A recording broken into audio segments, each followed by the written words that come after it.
Assalamualaikum warahmatullahi wabarakatuh. Bertemu lagi dengan Ustazah sekarang di pembelajaran sains ya teman-teman.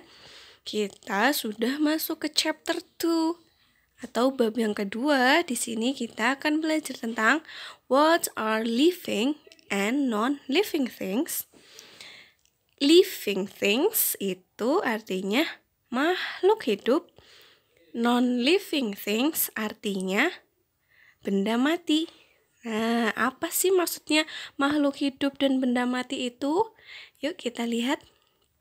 Nah, di sini ada contoh-contoh dari living things atau makhluk hidup. Tulisannya di atas ini ya. Nah, contoh-contohnya yang pertama ada lion. Pernah lihat lion? Ya, betul ya, singa. Bisa kalian lihat di kebun binatang atau di tempat lain. Ini adalah lion atau singa. Terus ada lagi bird, burung. Nah, tulisannya burung, bird, itu ada di bawahnya ya. B-I-R-D, bird, burung. Pasti kalian pernah lihat burung. Contoh lagi ada crocodile atau buaya, betul ya. Pernah lihat kalian? Crocodile atau buaya. Nah, itu contoh dari living things. Contoh lain bisa juga ada coconut tree atau pohon kelapa. Terus ada rose plant atau tumbuhan mawar. Ya, mawar. Pasti kalian juga pernah lihat mawar bentuknya seperti apa. Kalau di sini mawarnya warnanya pink. Nah, ini contoh-contoh dari living things atau makhluk hidup, makhluk yang punya nyawa ya, seperti lion, bird, crocodile. Terus kalau tumbuhan itu bisa tumbuh ya, bisa berkembang. Yang tadinya kecil bisa jadi besar. Nah, ini contohnya ada coconut tree, rose plant. Kalian juga bisa menemukan living thing yang lain, bisa hewan, bisa tumbuhan ya. Contohnya ada cat, kucing, terus apa lagi ya? Dog, anjing, ayam, chicken. Terus apa lagi? Snake, ular.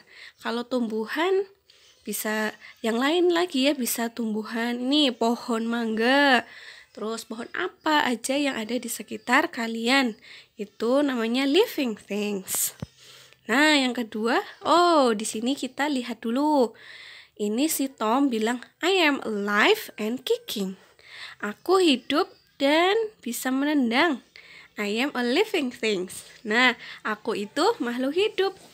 Selain hewan dan tumbuhan, manusia seperti kita, human, itu juga living things. Karena kita bisa hidup, bisa bergerak, ya.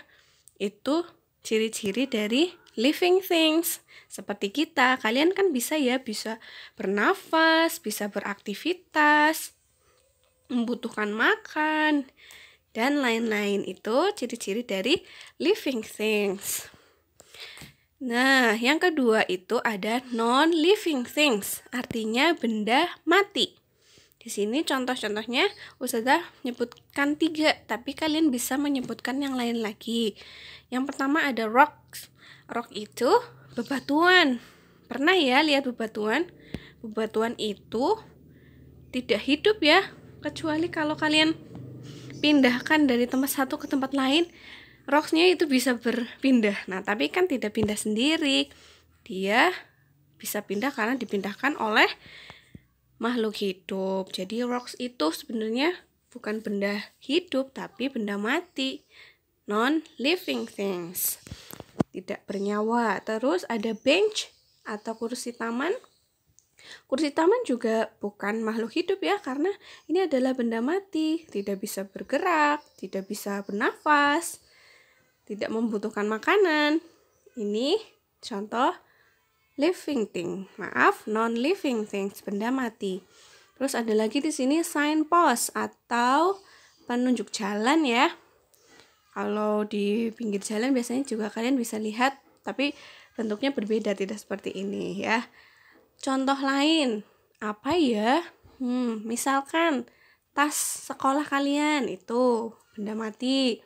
Apalagi Buku juga benda mati. Lemari, sepeda, kursi, meja. Nah, itu adalah benda mati yang tidak bisa bergerak sendiri, tidak bisa bernafas, tidak membutuhkan makanan. Ya, itu adalah non-living thing, benda mati. Nah, di sini teman kita sedang bercakap-cakap. Dried leaves come from plants. Are they living things? Nih, di sini dia bilang daun yang kering itu berasal dari tumbuhan kan ya? Ya, daun yang kering nih yang pada jatuh-jatuh ini kan berasal dari living thing, dari pohon. Nah, apakah daun kering ini juga termasuk living things, makhluk hidup? Nah, terus Tomnya bilang, since dried leaves are dead, they are non-living things. Ketika daun kering ini mati, ya, jatuh dari pohon, nah, jatuh ke bawah ini, dia itu sudah mati. They are non-living thing. Jadi, daun ini sudah bukan living thing lagi. Kecuali kalau daunnya itu masih menempel di pohonnya ya, masih menyatu di pohon, itu living thing. Tapi kalau sudah jatuh, kering, dan mati, nah itu bukan living thing lagi namanya daunnya ya. Oke, di sini going further untuk info tambahan, mushroom are living things. Are they plant? Mushroom itu artinya jamur. Jamur itu living thing, makhluk hidup ya, karena bisa hidup. Tapi apakah jamur ini adalah tumbuhan, termasuk tumbuhan? Nah, mushroom may look like plants. Jamur itu mungkin terlihat seperti tumbuhan karena ya tumbuh bisa di tanah atau di atas ini ya, kayu yang sudah mati. But they are not. Tapi mushroom itu bukan tumbuhan ternyata. They are fungi. Tapi mushroom itu termasuk fungi. Ya, bukan tumbuhan tapi fungi. Fungi, animals, and plants are different groups of living thing. Jadi, fungi, hewan, tumbuhan itu adalah kelompok makhluk hidup yang berbeda ya. Jadi, fungi atau mushroom ini termasuk fungi, bukan termasuk plants ya. Sama-sama makhluk hidup namun bukan tumbuhan. Oke, untuk pembelajaran sains kita cukup sekian. Untuk tugasnya nanti kita ke minggu depan ya, karena hari ini cukup untuk pengetahuan dulu, pengenalan dulu tentang living thing dan non-living thing. Kurang lebihnya mohon maaf. Selamat belajar. Wassalamualaikum warahmatullahi wabarakatuh.